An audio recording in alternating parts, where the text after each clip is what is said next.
శివుని గీతాల నుంచి పాట సంఖ్య 195, పాత శివుని గీతాల నుంచి 815 మొదటి 2 వచనాలు పాడుకుని దేవుని ఆరాధించుకో.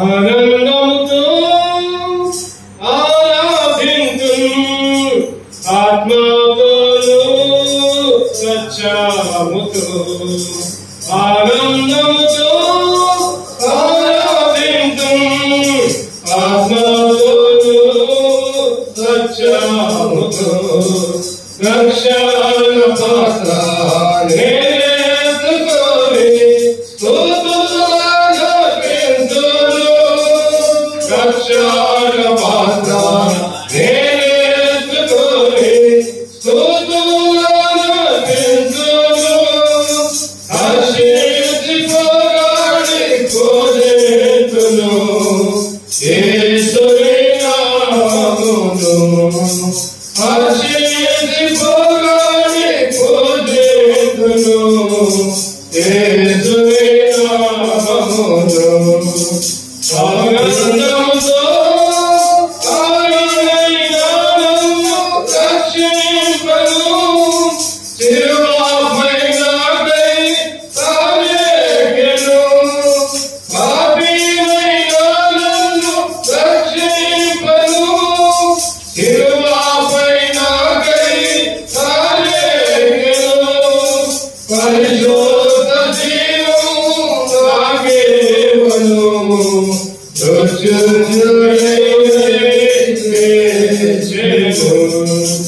పరిశుద్ధ జీవము నాకివ్వను,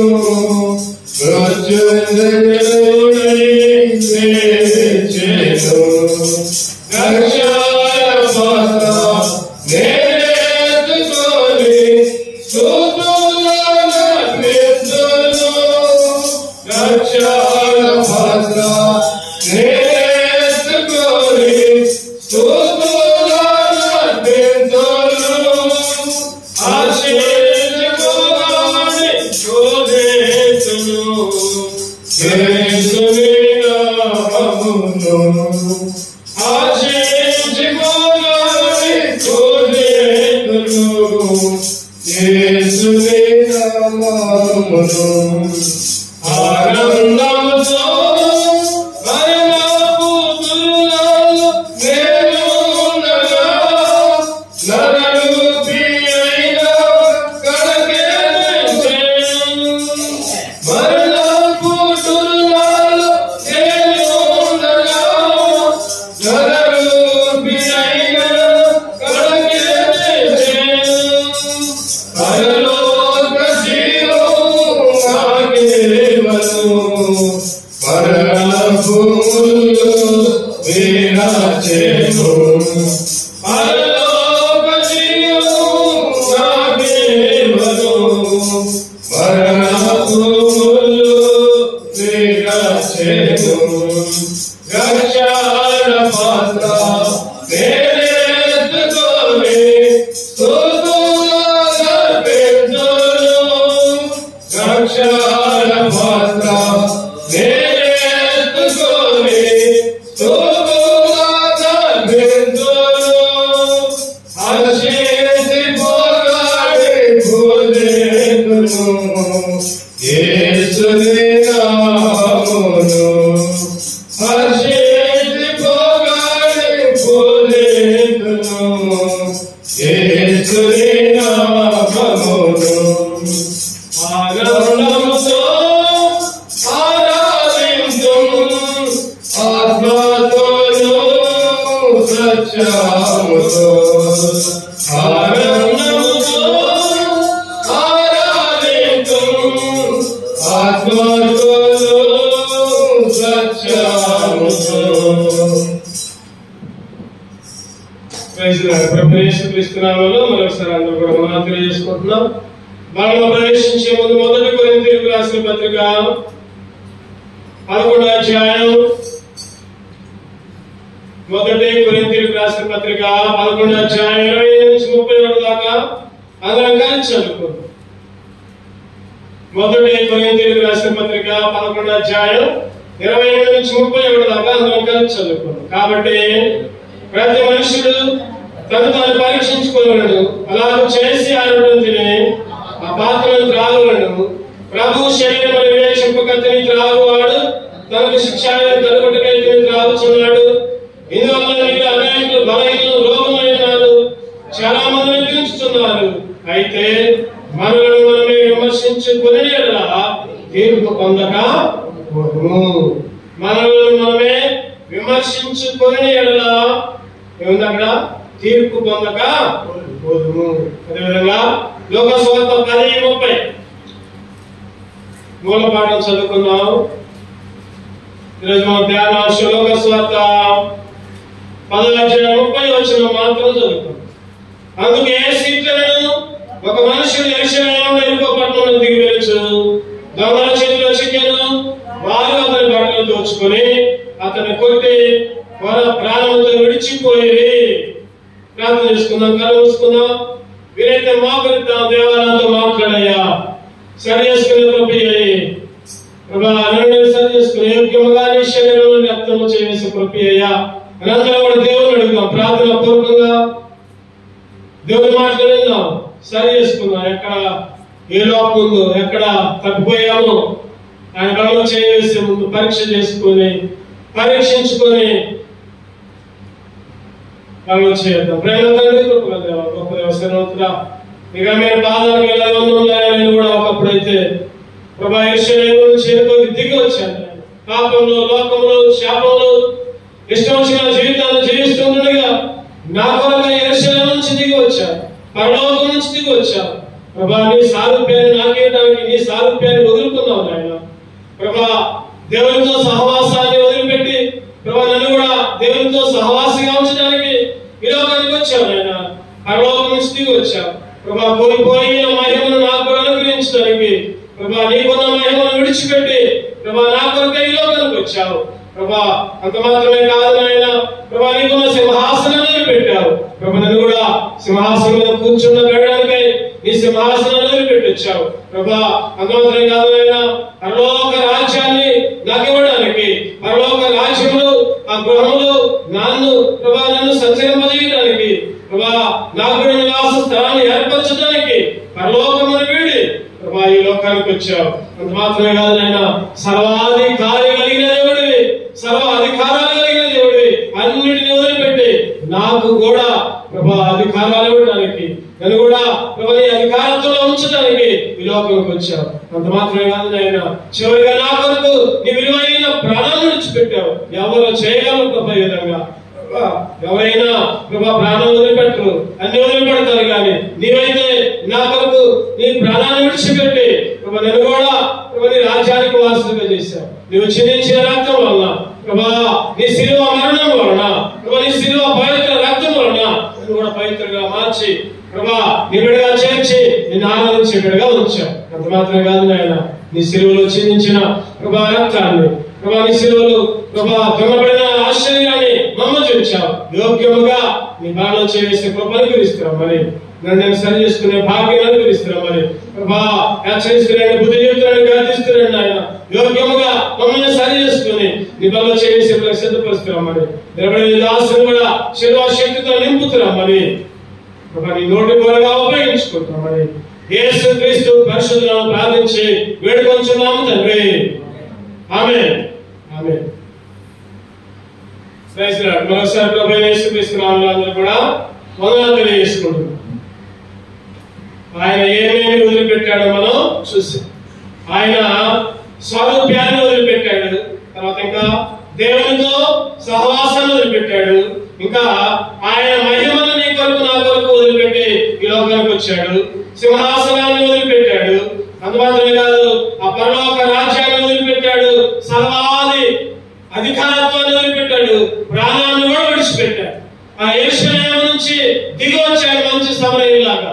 నువ్వు నేను కొట్టబడ్డావు, దొంగల చేతిలో చిక్కావు, ప్రాణం కూడా కొల ప్రాణంతో ఉంచబడింది. అందుకనే మనం చదువుకున్నాం కదా, యెరూషలేము నుంచి దిగి వచ్చాడు ఆయన. లోకాసు వార్త 10:30 చదవండి. లోకాసు వార్త 10:30. అందుకే సీట్లను ఒక మనుషుడు యెరూషలేము ఎరుకో పట్టణంలో దిగి వెళ్ళొచ్చు, దొంగల చేతిలో చిక్కెను.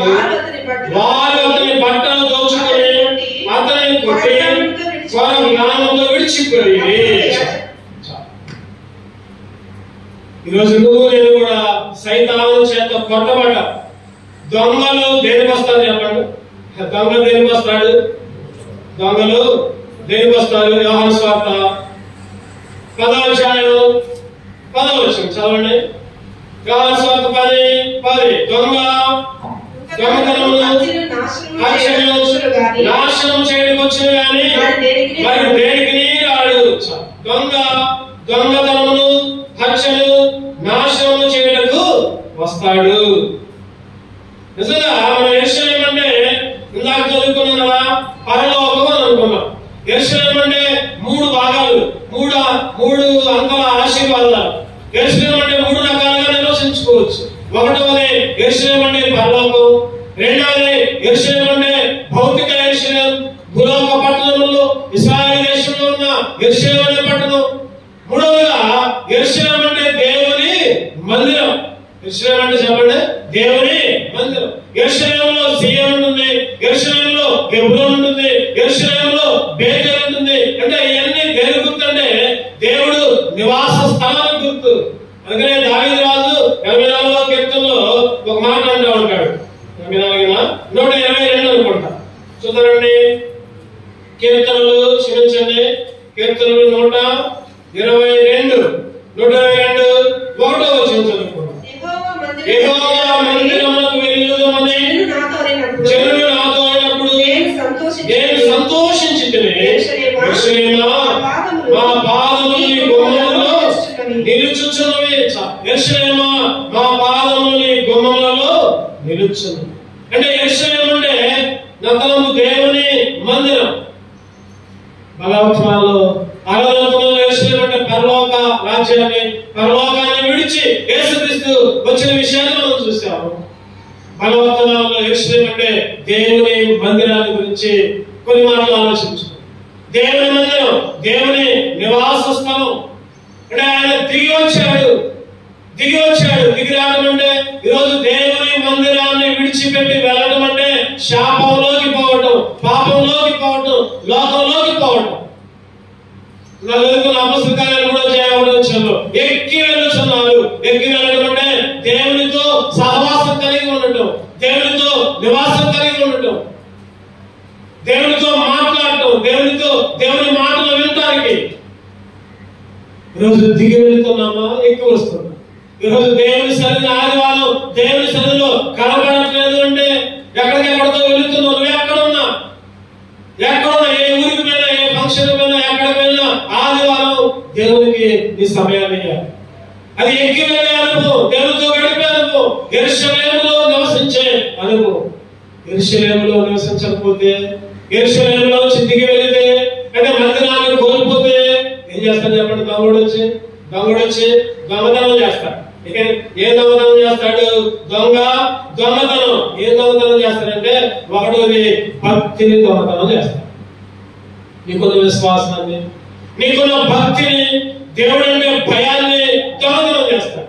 రెండోదిగా దొంగతనాన్ని యోహాను 10:10 హత్య చేస్తాడు.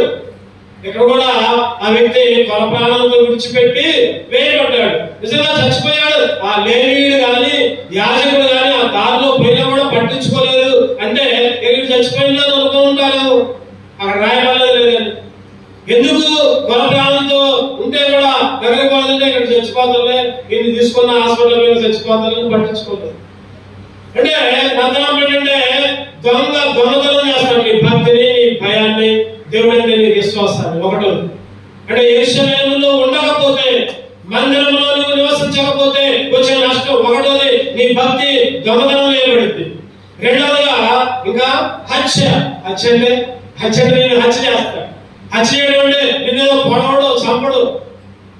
దేవుని యందు నీ నమ్మకాన్ని హత్య చేస్తాను. మందిరానికి వచ్చే అనుభవం లేకుండా చేస్తాను.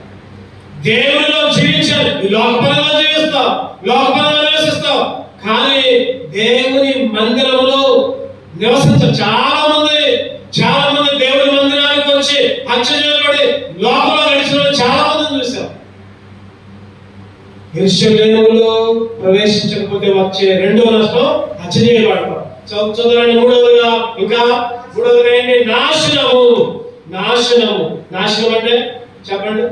నాశనం అంటే ఇక ఆ అపవాది నిన్ను మింగుతాడక, ఇక నిన్ను బయటికి రానిడు, పాతాళానికి బలి చేస్తాడు. దేవుని సన్నిధి విడిచిపెడితే నాశనం అయిపోతావు. అందుకనే మొదటి పేతురు 5:8 ఉన్నది, నీ విరోధి అయిన అపవాది ఎప్పుడు మృంగుదునని గర్జించు సింహం వలె ఉంటది. సైతాను గాడు మింగిందంటే నువ్వు నాశనం అయిపోయినట్టే, గుర్తుపెట్టుకోవాలి. నాలుగోది యోహాను సువార్త 10వ అధ్యాయం చూస్తే కొట్టబడ్డాడు. కొట్టబడటం అంటే నీకు అన్ని నష్టాలే, నెమ్మది, సంతోషం ఉండదు, ఆస్తి ఉండొచ్చు, ఐశ్వర్యం ఉండొచ్చు, ఈ లోకంలో పెద్దవాడిగా ఉండొచ్చు, గొప్పవాడిగా ఉండొచ్చు, కానీ హృదయంలో సంతోషం ఉండదు, హృదయంలో నెమ్మది ఉండదు, సమాధానం ఉండదు. భార్య ద్వారాను, భర్త ద్వారాను, పిల్లల ద్వారాను, అన్నదమ్ముల ద్వారాను, లేకపోతే తోబుట్టుల ద్వారాను, లేకపోతే స్నేహితుల ద్వారాను నీకు నెమ్మది లేని జీవితం. యెరూషలేము నుంచి వదిలిపెడితే వచ్చే నష్టాలు. చివరిగా 5వది యెరూషలేము నుంచి వదిలిపెడితే కొర ప్రాణంతో విడిచిపెట్టాలి అంటే చచ్చిపో. అందుకని ఎఫెసీ 10:2 ఉంటుంది కదా, అపరాధముల చేతను పాపముల చేతను మీరు చచ్చిన వారైనగా యేసుక్రీస్తు మీ కొరకు చనిపోయి మిమ్మల్ని బ్రతికించాడు, మిమ్మల్ని పరిమళ వాసనగా మార్చాడు.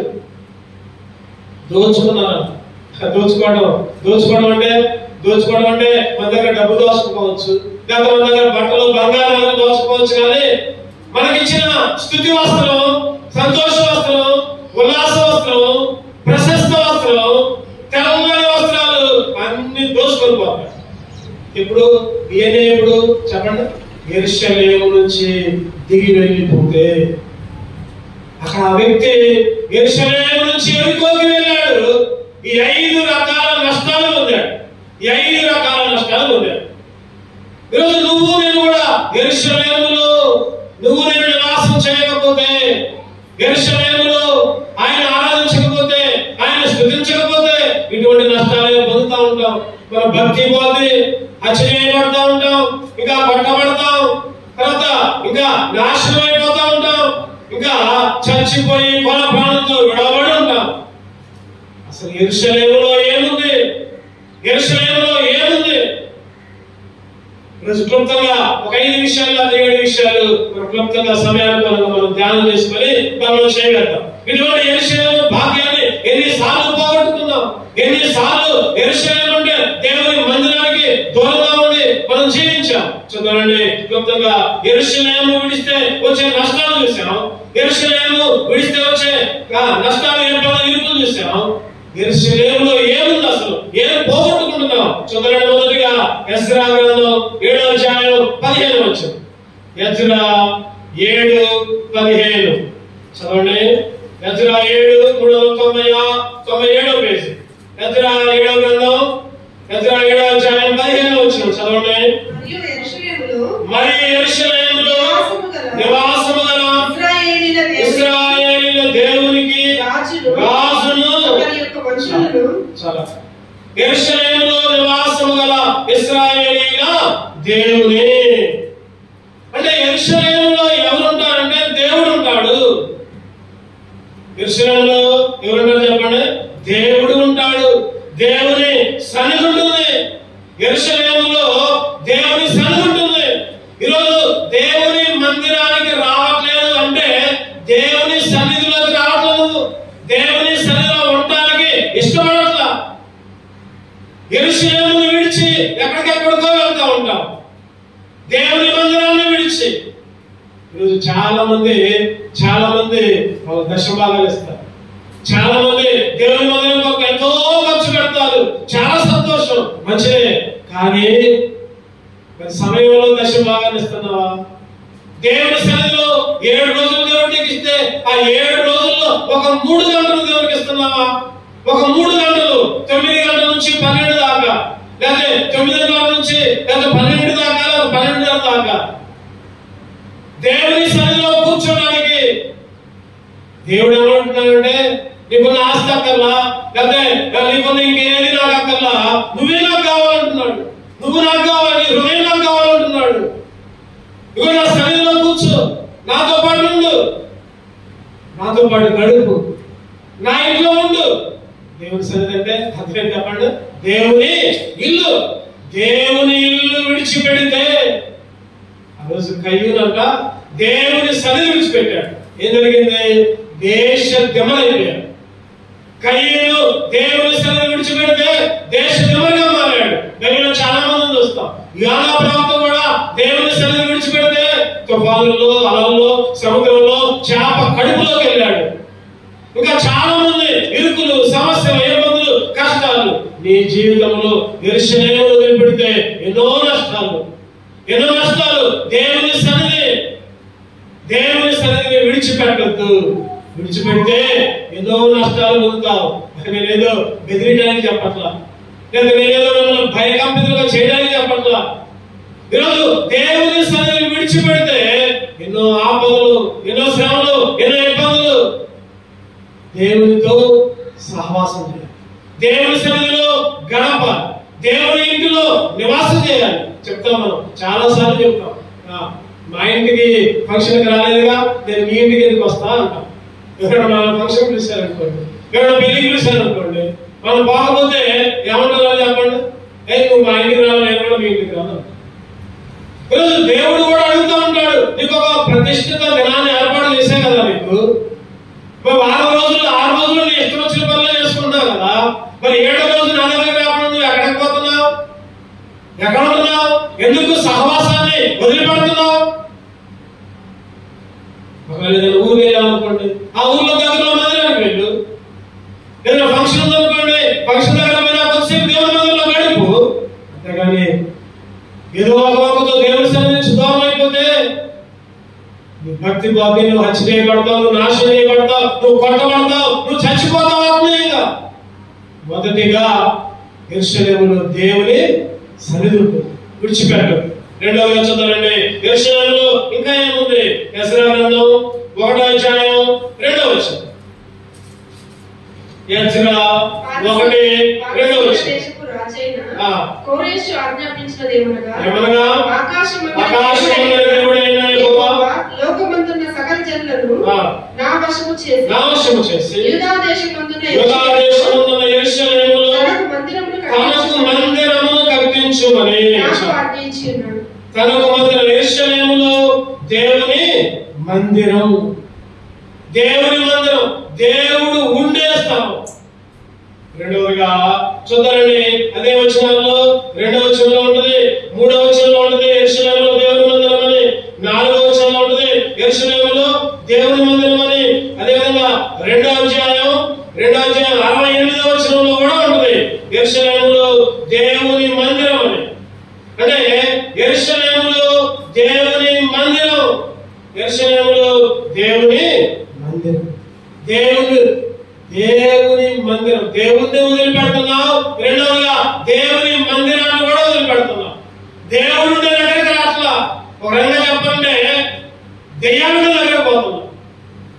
దేవుడు దేవుని మందిరంలో మనం ఎక్కడున్నా సరే దైవాన్ని అనుకోవడమే.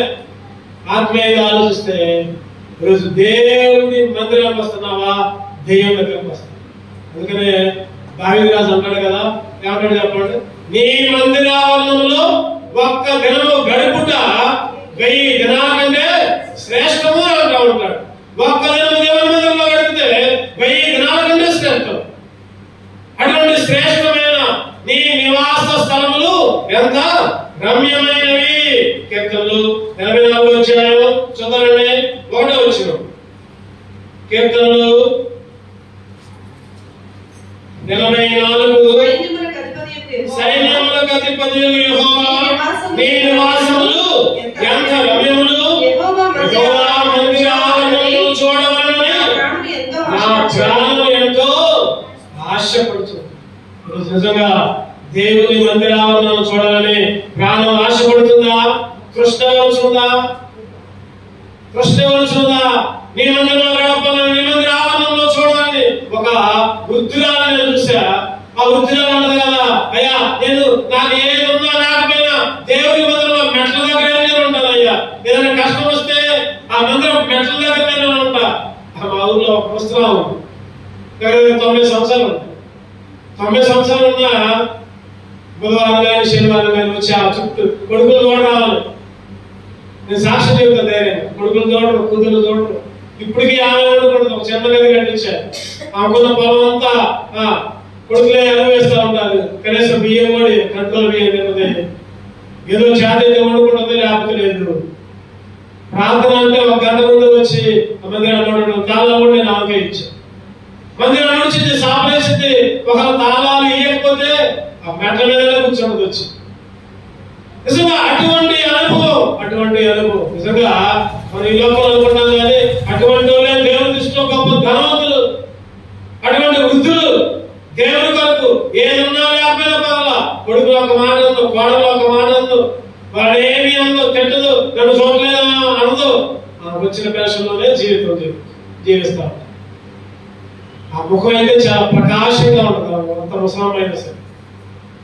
నిజంగా ఇటువంటి దేవుని మందిరంలో నివాసం చేయాలని ఆశ కలిగి ఉండాలి. దేవుని మందిరంలో జీవించాలి, దేవుని చూడాలి. ఒక మందిరంలో చూసా, ఒక చర్చి మానేసింది. వచ్చేది చర్చి మానేసింది. సరే సేవకులు సంఘపతులు పోయి అడుగుతున్నారు, ఎందుకమ్మ మానేసావు? మనలా వచ్చావు కదా, ఎందుకు మానేసావు అంటే అని చెప్పిందన్న. అయ్యారయ్య గారు మందిరంలో మధ్యలో పిల్లలు ఉంది కదా, ఆ పిల్లల దగ్గర నేను ఎప్పుడు కూర్చునేదాన్ని, ఆ పిల్లల కాలం కూర్చునేదాన్ని. ఈ మధ్య 2 వారాల నుంచి చూస్తున్నా ఆ పిల్లల దగ్గర ఇంకొక ఆమె కూర్చుంటుంది. ఆమె కూర్చోవడం నాకు ఇష్టం లేదు, నేను వచ్చినా కూడా లేవట్లా. అందుకని నేను మందిరాన్ని మానేస్తాను. చూడండి ఎంత విషయం చూడండి. ఆ పిల్లల దగ్గర అంటే ఒక స్థలం లేదంట, దానికి మందిరాన్ని మానేస్తున్నాను. ఈరోజు చిన్న కారణాలు. ఆ కారణాలు చూస్తే ఒకసారి ఆలోచిస్తే ఎంత చిన్న కారణం. ఇగో సమస్యలు, పట్టింపులు, నన్ను గౌరవించట్లా, నన్ను పట్టించుకోవట్లేదు, లేకపోతే అది చేయట్లా, ఇది చేయట్లా. ఒక సేవకుడు అన్నాడు కదా, దేవుని మందిరంలోకి నువ్వు రావాలి. ఎందుకు అంటే దేవుని సేవకుడు నేను గర్తించిన, దేవుని సేవకుడు నేను మందిరానికి రావద్దు అన్నా కూడా నువ్వు రావాల్సిందే. ఎందుకంటే నువ్వు రక్షణ పొందావు, మానసు పొందావు, ఆ సంఘ సహవాసంలో అభివృద్ధి చెందావు. నువ్వు ఎవరు వద్దన్నా కూడా నువ్వు మందిరానికి రావాల్సిందే. ఆ మందిరంలో నీకు పాలుంది, ఆ మందిర సహవాసంలో నీకు బాధ్యత ఉంది. ఎవరేమనుకున్నా నువ్వు రావడమే, నీ పనులు చేసుకుని పోవటమే, అంతేగాని మందిరాన్ని మానేయద్దు అని చెబుతున్నాడు సార్. నిజంగా ఆ సేవకుడే నిన్ను తిట్టి నిన్ను గద్దించి నువ్వు మందిరానికి రావద్దన్నా సరే, నువ్వెవరిపై రావద్దనడానికి నా మందిరం అది. దేవుడి స్థానం, దేవుడి స్థానానికి రావద్దనడానికి నువ్వెవరే? ఎందుకంటే మందిరములో అందరికీ పాల్పంపులు ఉంటాయి, మందిరంలో అందరికీ యోగ్యత ఉంటుంది, మందిరంలో అందరికీ నివాస స్థలం ఉంటుంది, మందిరంలో అందరికీ బాధ్యత ఉంటుంది. అందరినీ మందిరం ఏ ఒక్కరిది కూడా కాదు, గుర్తుపెట్టుకోవాలి. అది దేవుని మందిరం, దేవుని నివసించే స్థలం, దేవుడినే చోటు. ఈరోజు ఆ పిల్లలు లేకపోతే గోడ కాలుకోకుండా చేశారను, లేకపోతే ఆ మాట అన్నారను, ఈ మాట అన్నారను అలాగే మందిరాన్ని విడిచిపెడుతున్నావు అంటే నువ్వు మందిరాన్ని కాదు విడిచిపెట్టాలి, దేవుణ్ణి విడిచిపెడుతున్నావు. గుర్తుపెట్టు. యెరూషలేములో 3వ చూద్దామండి. యెషయా గ్రంథం 2వ అధ్యాయం 3వ వచనం. యెషయా గ్రంథం క్లుప్తంగా మనం వాక్యాన్ని ధ్యానం చేసుకుందాం. యెషయా గ్రంథం 2వ అధ్యాయం, సమయం లేదు. యెషయా గ్రంథం 2వ అధ్యాయం 3వ వచనం. ఆ కాలంలో సీయోను నుండి ధర్మశాస్త్రము, యెరూషలేము నుండి యెహోవా వాక్కు బయలువెళ్ళును. యెరూషలేములో సీయోనులో ఏముందంటే ధర్మశాస్త్రం. ధర్మశాస్త్రం అంటే వాక్యం. వాక్యం అంటే దేవుని ఆజ్ఞలు. ఆయన వాక్యం ఉండను, వాక్యము దేవుడై ఉండను. చెప్పండి, వాక్యమే దేవుడై ఉండను. వాక్యం అంటే దేవుడే, దేవుని ధర్మశాస్త్రం అంటాడు కదా. అయ్యా నీకు ఒకటి కొదువుగా ఉన్నది అంటే ఆ యవనస్తుడు అంటాడు కదా, నేను అన్ని పాటిస్తున్నా కదా, ఆజ్ఞలన్నీ పాటిస్తున్నా కదా అంటూ ఉంటాడు. ధర్మశాస్త్ర ఆజ్ఞలన్నీ పాటిస్తున్నా, అయినా కూడా కొదువుగా ఏంటది?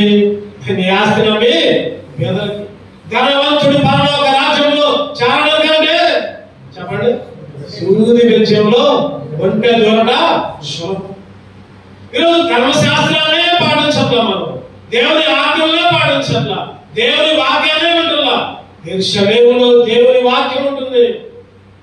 నా ఆజ్ఞలను పాటించు. ఎన్నో రిఫరెన్స్లు ఉన్నాయి. దేవుని వాక్యము. ఒకసారి ఒక మీటింగ్ జరిగిందంట. ఒక మీటింగ్ జరిగింది. ఆ మీటింగ్ జరిగితే రావాల్సిన గెస్ట్ స్పీకర్ రా, ఎంతసేపు చూసినా రాట్లా. అందులోకి అక్కడ పెద్దలు ఉన్నారంట. ఒక సేవకుని పిలిచి, అయ్యారు ఆ సేవకుడు వచ్చినట్టు లేడు, దూరంలో ఉన్నాడు, ట్రాఫిక్ లో ఎదుర్కొన్నాడు, రానని చెప్పాడు, మీరే ఏదో ఒకటి చెప్పండి పోయి అన్నాడంట. పెద్ద మీటింగ్. ఆ సేవకుడు అని పిలిపారు కాదు. పైకి వచ్చి చెప్పాడు 119 కీర్తన అందరం మార్చి చదువుకున్నాం అన్నాడంట. చెప్పండి కావడు 119 కీర్తన వచ్చిన తర్వాత వచ్చి ఒక క్వశ్చన్ నేను, ఒక క్వశ్చన్ మీరు చదువుకుందాం. ఆయన ఏం చెప్పట్లా, అది అది అది అట్లా ఉంది, అట్లా చేయాలి, ఎట్లా చేయాలి అంటున్నట్ట. వాక్యం చదివి అందరికీ అర్థం కాదు. ఒక యవనస్తుడు మాత్రం పట్టబడ్డాడు. ఏమని ఆ 119 కీర్తనలో 9వ వచనంలో ఒక మాట ఉంటుంది. ఏంటది ఆ మాట? యవనస్తుడు దేని చేత తమనంతా శుద్ధిపరచుకుంటుడు. నీ వాక్యమును బట్టే కదా. వెంటనే ఆ ప్రార్థన అయిపోయిన తర్వాత, అయ్యో ఇప్పుడు దాకా నేను దేవుని వాక్యాన్ని దూరంగా పెట్టా. ఈ సినిమా పుస్తకాలు, కథల పుస్తకాలు, ఆ పుస్తకాలు, ఈ పుస్తకాలు అదిగా ఇప్పుడు చదవబడిన లేఖనం ద్వారా దేవుడు నాతో మాట్లాడాడు, ఎక్కడి నుంచి దేవుని వాక్యాన్ని చదువుతానని సాక్ష్యం చెప్పాడు. నిజంగా దేవుడు ప్రిపేర్ చేయకపోయినా, సేవకులు ప్రిపేర్ కాకపోయినా ఏదో ఒక మాటతో మాట్లాడుతూ ఉంటాడు. దేవుని సన్నిధిలో ఆయన వాక్యంతో మాట్లాడుతూ ఉంటాడు. అందుకనే యెరూషలేములో ధర్మశాస్త్రం ఉంటుంది. మూడవదిగా చూడండి, నాలుగవదిగా అక్కనే ఉంటుంది. అక్కనే యెహోవా వాక్కు. ధర్మశాస్త్రంతో పాటు చెప్పండి, యెరూషలేములో ఏముంది? యెహోవా వాక్కు. యెహోవా వాక్కు అంటే దేవుని మాటలు, దేవుని స్వరం. దేవుని మాటలు నీకు నాకు వినపడతాం. ఈ లోకపు మాటల కన్నా లోకంలో అందరూ ఏం చేస్తారు చెప్పండి? మన ముందు ఏమో పొగుడుతారు, పక్కన పోయి వీడంత దుర్మార్గులు లేడంటారు. మన ముందు నువ్వే గొప్ప, నువ్వే గొప్ప అంటారు. ఈరోజు నువ్వు ఎవరి స్వరం వినపడడానికి ఇష్టపడుతున్నావు? యెరూషలేములో దేవుని స్వరం ఉంది. యెరూషలేములో ధర్మశాస్త్రం ఉంది. యెరూషలేములో దేవుడు ఉంటున్నాడు. యెరూషలేములో దేవుని మందిరం ఉంటుంది. దేవుడు నివసిస్తా ఉంటున్నాడు. దేవుని స్వరం వినపడుతుందా? దేవుని స్వరం వినపడుతుందా? లోక స్వరం వినపడుతుందా? ఈరోజు ఏదైనా ఎక్కడికైనా వెళ్ళాలనుకోండి, లోపల ఒక స్వరం వినపడుతుంది.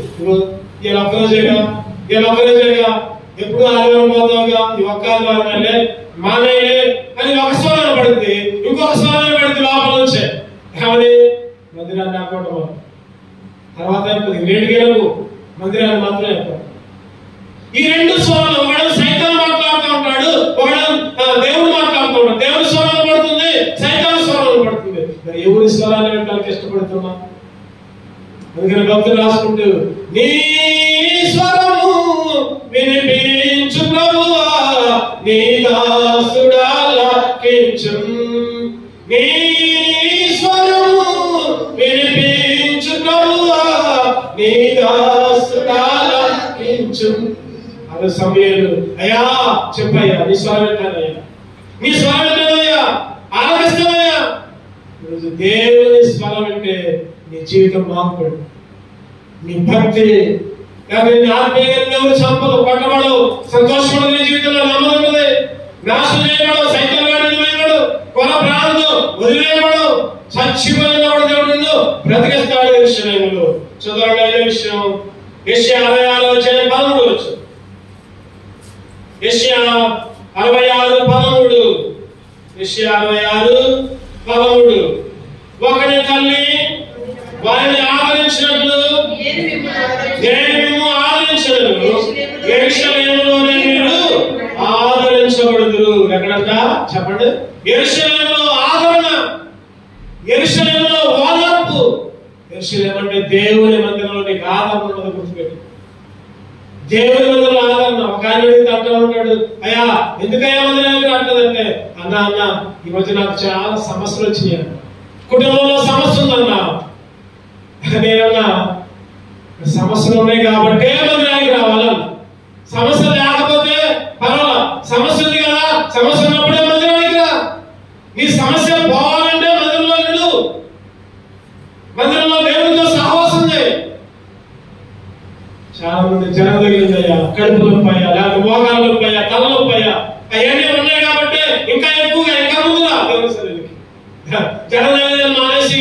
కూర్చోడం కాదు. కడుపులో పని, తాగలో పని, దానం పని, ఈనో పని. ఈరోజు సమస్య నీకు ఉన్నప్పుడే నువ్వు ఇంకా శ్రద్ధతో అలాంటి మందిరంలో సమస్యలు పోతాయి. మందిరంలో ఆదరణ లభించింది, మందిరంలో వదార్పు లభించింది, మందిరంలో. ఆ రోజు హన్నాని తోడి కోడలు పిల్లన్న గేలి చేసింది, ఎగతాళి చేసింది, కన్నీరుతో నిద్రతో ప్రార్థన చేసింది.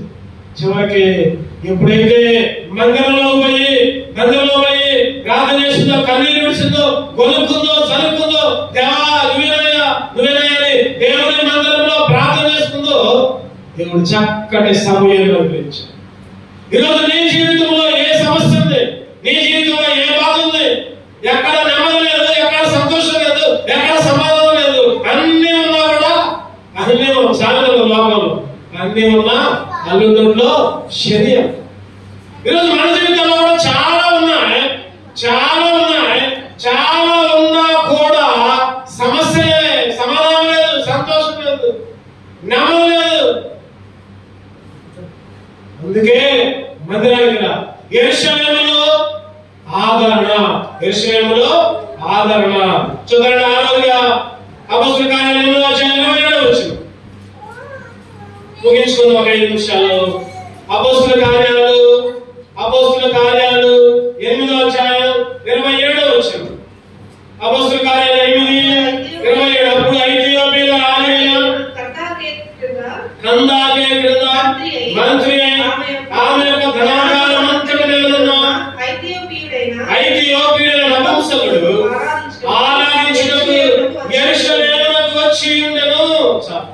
యెరూషలేములో ఆరవగా ఆరాధన, దేవుని స్తుతించడం, దేవుని ఆరాధించడం, దేవుని కనపరచడం. ఆరాధన వేరు, ప్రార్థన వేరు. గుర్తుపెట్టుకోవాలి. ప్రార్థన అంటే నాకు అది చేయ, నాకు ఇదే చేయ, నాకు అది చేయ, నాకు ఇది చేయ. చాలా మంది ప్రార్థన చేయడానికి ఇష్టపడతారు, కానీ దేవుణ్ణి ఆరాధించడానికి ఇష్టపడతారు చాలా. ఈరోజు యెరూషలేములో ఆరాధన ఉంటుంది. నీకు కష్టం వచ్చినా, నష్టం వచ్చినా, ఇరుకు వచ్చినా, ఇబ్బంది వచ్చినా, శోధన వచ్చినా హబక్కు అంటాడు, చెప్పండి, పూలు బియ్యకపోయినా, కాయలు కాయకపోయినా, నా సంతలో పశువులు లేకపోయినా నేను ఎల్లప్పుడూ కూడా దేవుణ్ణి స్తుతిస్తా, నేను ఎల్లప్పుడూ కూడా దేవుణ్ణి ఆరాధిస్తా. ఈరోజు మన జీవితంలో కష్టాలు సుఖాలు. ఆ మధ్య 10వ తరగతిలో ఒక పాఠం ఉన్నది హిందీలో, సుఖ దుఃఖాల ఒక పాఠం ఉన్నది. అంటే మానవ జీవితంలో సుఖము దుఃఖం రెండు ఉంటాయి. సుఖం ఉన్నప్పుడు పొంగిపోకూడదు, దుఃఖం ఉన్నప్పుడు కుంగిపోకూడదు. ఈరోజు నీ జీవితంలో, నా జీవితంలో కష్టం వచ్చినా దేవుని విడిచిపెట్టకూడదు, సంతోషం వచ్చినా కూడా దేవుని వదిలిపెట్టకూడదు. గుర్తుపెట్టుకోవాలి. ఎందుకంటే యెరూషలేములో ఆరాధన. ఒక భక్తుడు చెప్తున్నాడు, మనం పరలోకం పోయిన తర్వాత ఎప్పుడు స్తోత్రం చెల్లించలేనంట, ఎప్పుడు ఆరాధించలేనంట, పరిశుద్ధులు అని గాన ప్రతిగానాలు. నువ్వు ఎక్కడ ఆరాధించకపోతే అక్కడే ఆరాధిస్తావు. ఈరోజు యెరూషలేములో ఆరాధన, నువ్వు యెరూషలేములో దేవుని మందిరాన్ని విడిచిపెడితే ఆరాధన కోల్పోతున్నావు, ఆయన ఆరాధించడం కోల్పోతున్నావు. చివరిగా చూద్దామండి, యెరూషలేములో ఇంకా ఏముంది? అపొస్తలుల కార్యాలు 8వ అధ్యాయం 1వ వచనం. అపొస్తలుల కార్యాలు 8వ అధ్యాయం 1. ఆ కాలమందు యెరూషలేములోని సంఘమునకు గొప్ప హింస కలిగినందున, ఆ కాలంలో యెరూషలేములో ఏముంది చెప్పండి? సంఘం ఉంది. యెరూషలేములో ఏముందంటే సంఘం అంటే ఒకరుగా గుర్తుపెట్టుకోండి. సంఘం అంటే ఒక కుటుంబంగా గుర్తుపెట్టుకోండి. కులాలు వేరైనా, మతాలు వేరైనా, లేదా ప్రాంతాలు వేరైనా, రంగు వేరైనా, రూపు వేరైనా, అందరం కలిసి సంఘంలో ఉంటాం. అదే మందిలో ఆయన పెళ్లి కుమారుడుగా వచ్చేది వధువు సంఘాన్ని తీసుకెళ్ళడానికి. వధువు సంఘం ఎంతబడే రోజు దగ్గరకుంది. ఒక్కడిగా ఉండే కుదరదు. ఒక ఆయన అంటాడు కదా, నేను ఒక్కనే ఇంట్లో టీవీ అంటున్నా, టీవీలో వాక్యం ఉంటుందా, ఒక్కనే ప్రార్థన చేసుకుంటున్నా అంటూ ఉంటున్నాడు. ఆ ప్రార్థనకు రావంటే ఇటువంటి సమాధానం మంచిదే, వాక్యం విను, ప్రార్థన చేసుకో, మంచిదే, కానీ సంఘ సహవాసం ముఖ్యం. గుర్తుపెట్టు, సంఘ సహవాసం. సంఘము అంటే ఒక్క ఆత్మ. శరీరంలో అవయవాలన్నీ వేరైనా శిరస్సు ఒక్కటే. అలాగే సంఘంలో వ్యక్తులు వేరైనా సంఘమంతా కూడా ఒక్కటే. సంఘముగా సిద్ధపడాలి పెళ్లి కుమారుణ్ణి ఎదుర్కోవడానికి. యెరూషలేములో చెప్పడే ఉంది సంఘం. ఈ సంఘంలో సభ్యత్వం కానీ లేదా ఈ సంఘంలో అది కానీ ఇది కానీ లేదు. లోక సంఘాల్లో సభ్యత్వాలు ఉంటాయి. కొద్దిగా రుసుము చెల్లించాలి, కొద్దిగా డబ్బులు కట్టాలి. ఆ సంఘంలో పాలు పంపులు కలగకపోతే ఫైన్ వేస్తారు. కానీ ఈ సంఘంలో అటువంటి ఏముండవు. ఎటువంటి సంఘం అంటే ఇది ఆయన స్వరక్తం ఇచ్చి, ఆయన సొంత రక్తం ఇచ్చి, పవిత్రమైన అమూల్యమైన గొర్రెపిల్ల రక్తం ఇచ్చి కొనుక్కున్న సంఘం. అందుకని అపోస్తలుల కార్యాలు 20వ అధ్యాయం 25వ వచనం చదువుకున్నారండి. అపోస్తలుల కార్యాలు దేవుడు తన స్వరక్తం ఇచ్చి 20:28 దేవుడు తన స్వరక్తం ఇచ్చి సంపాదించిన తన సంఘాన్ని కాలికకు పరిశుద్ధాత్మను దేవుడు తన స్వరక్తం ఇచ్చి సంపాదించుకున్న సంఘం. ఈరోజు నువ్వు నేను సంఘంగా ఉన్నాం. మన ప్రాంతాలు వేరు కావచ్చు, మన నివాసాలు వేరు కావచ్చు, లేకపోతే మన బంధుత్వాలు కులాలు మతాలు వేరు కావచ్చు. కానీ మనందరం కూడా అవయవాలే. ఇటువంటి సంఘము ఎక్కడుందంటే యెరూషలేము. ఈ సంఘాన్ని కోల్పోయామంటే, లేకపోతే దేవుని సహవాసాన్ని కోల్పోయామంటే, యెరూషలేములో దేవుడు ఉంటున్నాడు, యెరూషలేములో దేవుని సహవాసం ఉంటుంది, యెరూషలేములో ధర్మశాస్త్రం ఉంటుంది. యెరూషలేము అంటే దేవుని మందిరంలో దేవుని వాక్యాలు పడుతున్నాయి. దేవుడు గద్దించేస్తాము, దేవుడు బుద్ధి చెప్పేస్తాము. యెరూషలేములో ఆరాధన ఉంటుంది, యెరూషలేములో సంఘం ఉంటుంది, యెరూషలేములో ఆదరణ ఉంటుంది. నువ్వు ఇవన్నీ ఉండే స్థలానికి రాకుండా యెరూషలేము నుంచి దేవుని మందిరం నుంచి దిగి ఎరుకు అంటే శాపగ్రస్తమైన స్థలం. అటువంటి శాపగ్రస్తమైన స్థలానికి పోతే చెప్పండి, నీ భక్తి పోతే ఆత్మీయంగా హత్య చేయబడతా ఉంటావు. ఆత్మీయ దుస్తులు, స్తుతి వస్త్రం, మహిమ వస్త్రం, పెళ్లి వస్త్రం, ప్రశస్త వస్త్రం ఇవన్నీ కూడా దోచుకొని పోతాడు. సైతాను గాడి నేను మింగేస్తాడు. కొల ప్రాణంతో నిన్ను వదిలిపెడతాడు. జాగ్రత్త. రండి పరిశీలించుకున్నాం. ప్రభా ఎన్నోసార్లు మీ మందిరాన్ని వదిలిపెట్టామయ్యా అని అడిగి సరి చేసుకుని మనలో చేయాలి. రండి మోకరించుకున్నాం, కళ్ళు మూసుకున్నాం. ఒక్క క్షణం, ఒక్క నిమిషం మనమే సరి చేసుకున్నాం. ఎన్నోసార్లు నమ్మదలేని జీవితం, ఎన్నోసార్లు దోచుకోబడిన జీవితం, భక్తి అంతా కూడా పోతుంది. ఎందుకు నమ్మలేదు? ఎందుకు ఆదరణ లేదు? ఎందుకు కట్టబడుతున్నావు? సైతాను గాడు మిగుతున్నాడు. ఎందుకంటే యెరూషలేమును వదిలిపెడుతున్నావు. నువ్వు యెరూషలేముని, దేవుని మందిరాన్ని విడిచిపెడుతున్నావు. ఆ వంకలు ఈ వంకలు ఏదో చిన్న సాకులు చూపించి, చిన్న సమస్యలు చూపించి వదిలిపెడుతుంటే మధ్యాహ్న కాల సమయంలో దేవుడు నిన్ను హెచ్చరిస్తున్నాడు, దేవుడు నిన్ను గద్దిస్తున్నాడు. గద్దించినా కూడా లోపల ఇంకా వ్యతిరేకంగా ఉంటే జాగ్రత్త సరి చేసుకొని బలంలో చేయాలి.